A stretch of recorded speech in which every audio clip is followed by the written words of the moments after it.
ஓம் ஸ்ரீ பிரித்யங்கரா தேவியே போற்றி போற்றி. நல்லதே நினைப்போம், நல்லதே நடக்கும். சக்தி பிரித்யங்கரா குழந்தைகளுக்கு இந்த தாயின் ஆசீர்வாதம் என்றுமே முழுமையாக கிடைக்கட்டும். என் அன்பு குழந்தையே, இன்று உன் தாயானவள் உன்னுடைய குலதெய்வ வாக்கினை அல்லவா உனக்கு கொண்டு வந்திருக்கின்றேன். என் குழந்தையே, உன்னுடைய குலதெய்வம் உனக்கு எல்லாம் அவர்கள் மட்டுமே. அவர்களை தாண்டிதான் இந்த தாயானவள் உனக்கு இஷ்ட தெய்வமாக இருக்கிறாள் என்பதை நீ மறந்து விடாதே. என் குழந்தையே, நீ எந்த காரியத்தை செய்ய தொடங்கினாலும் உன் குலதெய்வத்தை வணங்கிவிட்டுதான் என்னிடம் வருவாய். என் தங்கமே, முதலில் நீ ஒன்றை புரிந்து கொள். உன் மீது அதிக அக்கறை கொண்டவர்கள் உன்னுடைய வாழ்க்கையில் நடக்கின்ற கஷ்டங்களுக்கும் நஷ்டங்களுக்கும் பொறுப்பு அவரே ஆவார். அவர்களை ஒருபோதும் நீ மறக்க கூடாது. அவர்களுக்கு செய்யக்கூடியதை நீ கட்டாயமாக செய்துவிட வேண்டும். அவர்களின் மனது குளிர்ந்தால்தான் உன்னுடைய வாழ்க்கை நல்லபடியாக இருக்கும். எந்த ஒரு கஷ்டமானாலும் சரி, எந்த ஒரு தீய சக்தி ஆனாலும் சரி, அவர்களை தாண்டிதான் உன்னை தொட முடியும். அவர்கள் எப்பொழுதுமே உனக்கு பாதுகாவலாக நின்று கொண்டிருப்பார்கள். என் தங்கமே, இப்பொழுது உன் குலதெய்வம் உன்னிடம் பேச ஆசைப்படுகிறார்கள். அவர்கள் நேரடியாக உன்னிடம் பேசி இருக்கலாம். ஆனால் அவர்கள் என்னிடம் என்ன சொன்னார்கள் தெரியுமா? அம்மா, அவர்கள் உன்னை மனதார வேண்டி உன் மீது அதிக நம்பிக்கை வைத்திருக்கிறார்கள். நான் உங்களோடு இருந்து பேசுகிறேன் என்றால் அவர்கள் மிகவும் சந்தோஷம் அடைவார்கள். உங்கள் மீது கொண்டிருக்கின்ற அன்பு, என் மீது கொண்டிருக்கின்ற பக்தியும் சேர்ந்து அவர்களுக்கு மிகப்பெரிய சந்தோஷத்தை கொடுக்கும் என்று அவர்கள் சொன்னார்கள். அது மட்டும் அல்லாமல் சில முக்கியமான விஷயங்களை அவர்கள் உனக்கு சொல்ல வேண்டும் என்று நினைக்கின்றார்கள். அது உன்னுடைய வாழ்க்கை சம்பந்தமான விஷயம். அதனால் அவர்களின் வாழ்க்கையில் என்ன நடக்க போகிறது, அவர்களின் வாழ்க்கையில் இருக்கின்ற ஒரு பிரச்சனையை பற்றி உடனடியாக அவர்களுக்கு தெரிவிக்க வேண்டும் என்பதற்காக நான் ஓடோடி வந்திருக்கிறேன். அம்மா, எனக்கு ஒரு வாய்ப்பினை கொடுங்கள், நான் உங்கள் மூலமாக அவரிடம் பேசுகிறேன் என்று கேட்டார்கள். என் தங்கமே, நானும் அதற்கு சரி என்று சொன்னதால் அவர்கள் இப்பொழுது உன்னோடு பேசுவதற்காக வந்திருக்கிறார்கள்.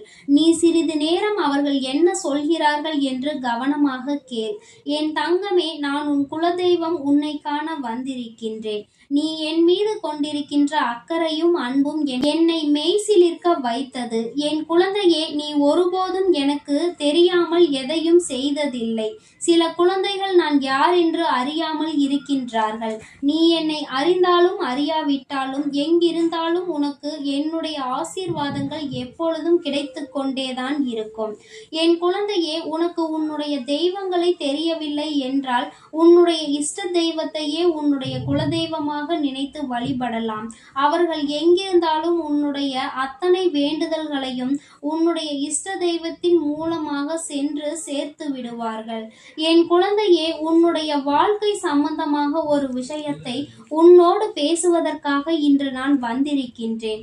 இப்பொழுது உன்னிடம் பேசாவிட்டால் உன்னுடைய வாழ்க்கைக்கு சில பிரச்சனைகள் வந்துவிடும் என்பதால் தான் நான் என் குழந்தையே உன்னுடைய வாழ்க்கையில் கலகத்தை மூட்டிவிட சிலர் தயாராக நின்று கொண்டிருக்கின்றார்கள். உன்னை சுற்றி என்ன நடக்கிறது என்பதை மட்டுமே அவர்கள் பார்த்து கொண்டிருக்கின்றார்கள். உன்னை சுற்றி என்ன நடக்கிறது, உனக்கு யார் உதவிகளை செய்து கொண்டிருக்கிறார்கள், உன் குடும்பத்தை யார் ஒற்றுமையாக வைத்திருக்கிறார்கள் என்று கவனித்துக் கொண்டிருக்கின்றார்கள். நீ உன் குடும்பத்தில் ஒற்றுமையாக இருப்பது அவர்களுக்கு பிடிக்கவில்லை. உன் குடும்ப ஒற்றுமையை எப்படியேனும் கெடுக்க வேண்டும் என்றுதான் அவர்கள் சுற்றி சுற்றி வந்து கொண்டிருக்கின்றார்கள். நீங்கள் சிரித்து பேசினால் அவர்களுக்கு அத்தனை கஷ்டங்களாக இருக்கின்றது. என் தங்கமே, முதலில் நீ உன்னுடைய சந்தோஷத்தை இவர்கள் எல்லாம் பார்க்கும்படி நடந்து கொள்ளாதே.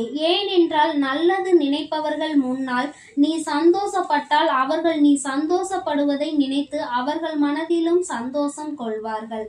ஆனால் உன்னை சுற்றி இருக்கின்ற சிலர் நீ சந்தோஷம் அடைந்து விட்டால் அதற்கென்று தனியாக வேதனைப்படுகின்றார்கள். இவர்கள் கண்கள் உன் மீது பட்டால் நிச்சயமாக உனக்கு மிகப்பெரிய கண் திருஷ்டி பட்டுவிடும் என்பதை நீ நினைவில் வைத்துக்கொள். என் குழந்தையே, அது மட்டும் அல்லாமல் உன்னுடைய வாழ்க்கையில் உனக்கென்று இருக்கின்ற ரகசியங்களை நீ யாருடனும் பகிர்ந்து கொள்ளாதே. நீ ஒருவருடன் பகிர்ந்து கொள்ளும் பொழுது உன்னுடைய கஷ்டங்களை அவர்கள் எப்படி எடுத்துக்கொள்வார்கள் என்பது உனக்கு தெரியாது. கிடையாது. உன்னிடம் நல்ல பிள்ளை போல் கதையை கேட்டுவிட்டு இன்னொருவரிடம் சொல்லி அதனை சிரித்து கொண்டிருக்கின்றார்கள். உன் அம்மா அதனை நான் கண்டதினால்தான் ஓடோடி வந்து அதனை வேதனையோடு உன்னிடம் தெரிவிக்க வந்தேன். நீ நம்புகின்றவர்கள் எல்லாம் உன்னை ஏமாற்றுகிறார்கள். என் குழந்தையே, அவர்கள் உன் பின்னால் நின்று உனக்கு சதிவேலையை செய்து கொண்டிருக்கின்றார்கள். நீ இது போன்றவர்களிடம் எப்பொழுதுமே கவனமாக இருக்க வேண்டும். நம்முடன் இருப்பவர்களே நமக்கு துரோகங்களை செய்வார்கள். வாழ்க்கையில் அதிகமாக அவர்கள்தான் இப்பொழுது நிறைந்திருக்கின்றார்கள். அதனால் இவர்களிடம் நீ எப்பொழுதும் கவனமாக இருக்க வேண்டியது மிகவும் அவசியமாகிவிட்டது. நீ இப்பொழுது நினைக்கலாம், அம்மா அப்படி செய்வது யார் என்று எனக்கு தெரியவில்லையே என்று. என் குழந்தையே, நீ நன்றாக சிந்தித்து பார். யாருடன் அதிகமாக உன்னுடைய விஷயங்களை பகிர்ந்து கொள்கிறாய் என்று. அது மட்டுமல்ல, யார் உன்னிடம் துருவி துருவி உன் குடும்ப விஷயங்களை பற்றி கேட்கிறார் என்று. என் தங்கமே, அவர் உன் குடும்ப விஷயங்களை பற்றி கேட்பதற்கு முக்கியமான காரணமே மற்றவர்களிடம் உடனடியாக அதை பற்றி சொல்லி சிரிப்பதற்காக மட்டும்தான். என் தங்கமே, அவர்கள் இன்று சிரிக்கலாம், இன்று அவர்களுக்கு அது சந்தோஷத்தை கொடுக்கலாம். ஆனால் எப்பொழுதுமே அப்படியே அவர்கள் நிலைமை இருக்காது. எப்படியும் ஒரு நாள் அவர்களின் நிலைமை மாறும். அப்பொழுது அவர்களை சுற்றி இருப்பவர்கள் அவர்கள் கதையை பற்றி பேசி திரிவார்கள் என்பதில் எந்த ஒரு மாற்றமும் கிடையாது. என் தங்கமே, உன்னுடைய குலதெய்வம் நான் இன்று உன்னோடு இதனை சொல்ல வந்ததற்கு முக்கியமான காரணம் என்ன தெரியுமா? அவர்கள் இது போன்ற செயல்களை செய்து உன் குடும்பத்தில் மிகப்பெரிய பிரச்சனைகளை உருவாக்க காத்து கொண்டிருக்கிறார்கள். நீ யாரை பற்றி அவர்களிடம் மனவேதனை அடைகின்றாயோ அதை அவர்களிடமே சொல்லி உனக்கு பிரச்சனையை ஏற்படுத்த காத்து கொண்டிருக்கின்றார்கள். அதனால் என் குழந்தையே, நீ இவர்களிடம் சற்று கவனமாக இரு. எந்த ஒரு ரகசியத்தையும் வெளிப்படுத்த வேண்டாம். நான் உன் குலதெய்வம், உன் குலத்தை காக்கின்ற தெய்வம் அல்லவா? குலதெய்வம் எல்லோரையும் தன்னுடைய பிள்ளைகளாக தான் நினைப்பார்கள். ஆனால் என்னுடைய குழந்தை தவறு செய்தால் அதை கண்டிக்க வேண்டிய பொறுப்பும் எனக்கு இருக்கின்றதல்லவா? உனக்கு துரோகங்களை செய்கின்றவர்களை நிச்சயமாக நான் தட்டி கேட்பேன்.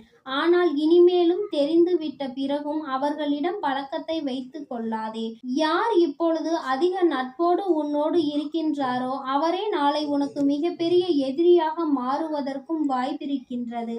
அதனால் எல்லோரிடமும் ஒரு சிறிய இடைவெளியோடு பழகுவது மிகவும் நல்லது. எந்த எதிர்பார்ப்பும் இல்லாமல் நின்றுவிட்டால் வாழ்க்கையில் உனக்கு தோல்விகள் வரும்பொழுது எந்த கஷ்டமும் ஏற்படாது. என் தங்கமே, நீ உன் குலதெய்வத்தின் வாக்கினை கேட்டுவிட்டாய் அல்லவா? இனிமேலாவது இது போன்றவர்களிடம் சற்று கவனமாக இருக்க வேண்டும். என்னுடைய குழந்தைக்கு உன் குலதெய்வத்தின் ஆசீர்வாதமும் இந்த வராகியினுடைய ஆசீர்வாதங்களும் எப்பொழுதும் முழுமையாக இருந்து கொண்டே இருக்கும். என் அன்பு குழந்தைக்கு இந்த சக்தி பிரித்யங்கராவின் அன்பும் ஆசீர்வாதமும் முழுவதுமாக கிடைக்கும். ஓம் ஸ்ரீ பிரித்யங்கரா தேவியே போற்றி போற்றி. ஓம் ஸ்ரீ பிரித்யங்கரா தேவியே போற்றி போற்றி.